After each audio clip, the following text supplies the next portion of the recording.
Alors, je reprends, donc on donne le triangle ABC, rectangle en A, tel que AB égale 6,5 cm et BC égale 9,2 cm. Calculez la mesure de l'angle ABC. Alors, j'ai le triangle ici, en question. C'est le triangle ABC qui est rectangle en A, donc il est rectangle ici. Et je note la longueur AB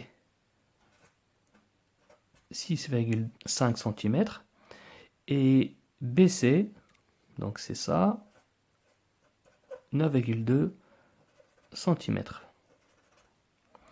Alors, on me demande de calculer la mesure de l'angle ABC.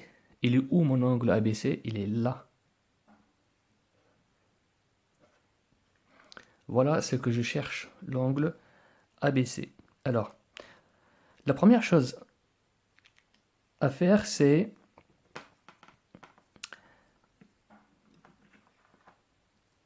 déterminer quel est le côté adjacent et quel est le côté hypoténuse ou bien l'hypoténuse.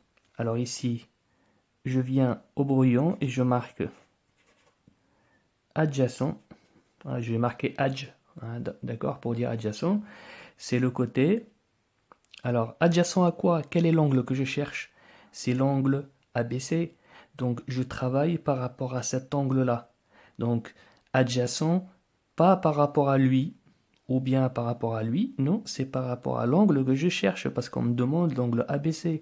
Donc, moi, je travaille sur l'angle ABC, sur cet angle-là. Donc, quand je dis adjacent, ou bien opposé, ou bien c'est toujours par rapport à cet angle. Eh bien, quel est le côté adjacent à cet angle-là? C'est-à-dire qui touche. Rappelle-toi, l'adjacent, c'est-à-dire qui touche. C'est celui-là. En fait, il y a deux qui touchent. Il y a celui-là, et il y a lui. Sauf que lui, ça ne peut pas être l'adjacent parce que c'est l'hypoténuse. D'accord? Donc l'hypoténuse, c'est BC. Donc l'adjacent, c'est pas lui, parce que lui, il est opposé à l'angle B. Donc, il ne touche pas. Et le côté qui touche à l'angle B, l'angle ABC plus exactement, c'est le côté AB. Donc, mon côté adjacent, c'est AB. Et mon côté hypoténuse, je note hyp, pour dire hypoténuse pour abréger, c'est BC. Voilà ma première étape. La première étape à faire, c'est toujours ça. Je note un point ici, c'est pour dire la première chose à faire, c'est le premier point. Donc, identifier le côté adjacent et l'hypoténuse. Maintenant, deuxième étape, je commence par l'application littérale. Donc, je vais appliquer la formule. Qu'est-ce qu'elle me dit, la formule, pour calculer cos? Cos de quoi? Cos de cet angle. Donc, je note, puisque je cherche l'angle ABC, donc je vais chercher cos de A, B, C. C'est égal à quoi? La formule, elle me dit quoi? Je te rappelle la formule qu'on a vue tout à l'heure.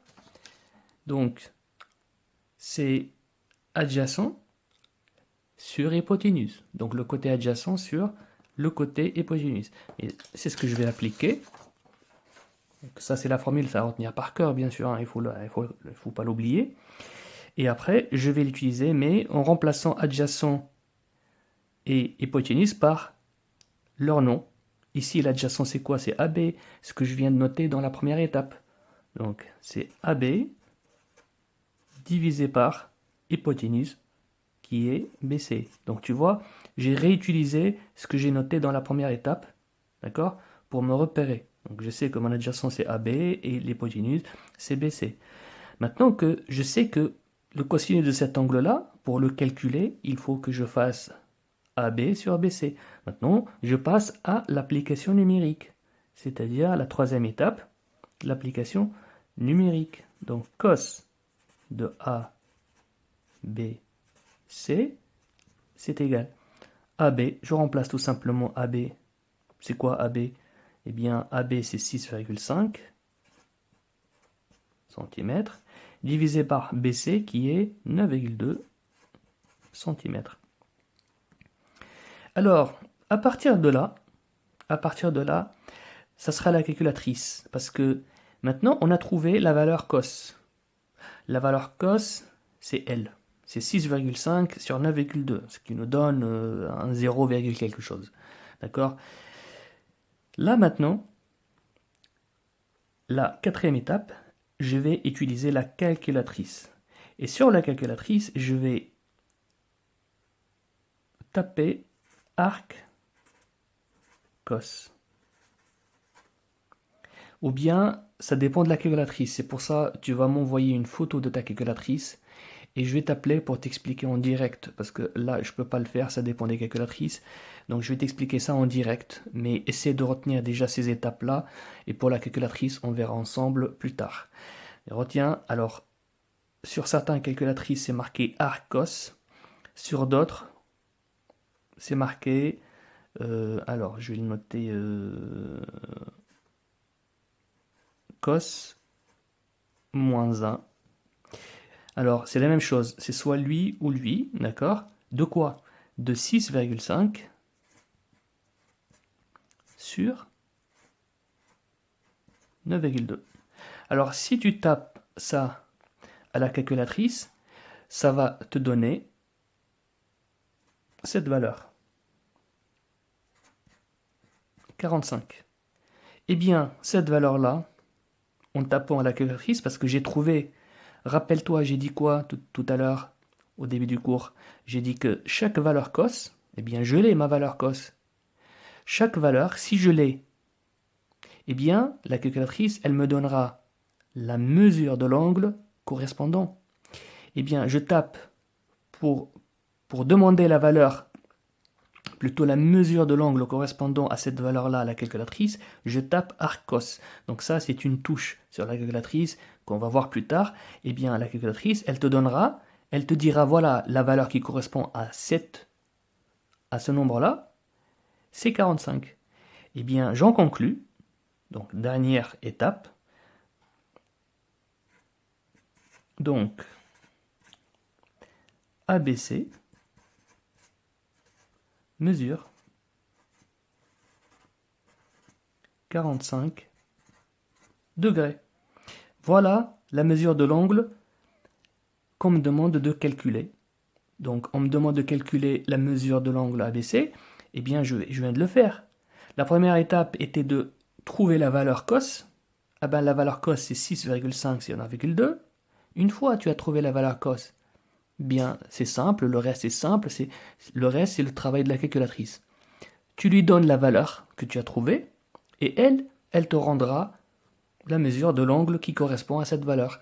Eh bien, quand je fais ça à la calculatrice, moi je rentre ça à la calculatrice, c'est dommage que j'ai pas ma calculatrice, elle a plus de piles et j'avais pas prévu ça et je peux pas sortir maintenant pour en acheter, donc pour te montrer mais je préfère que, parce que ma calculatrice elle est un peu plus complexe, donc ça sera pas évident de t'expliquer sur ma calculatrice.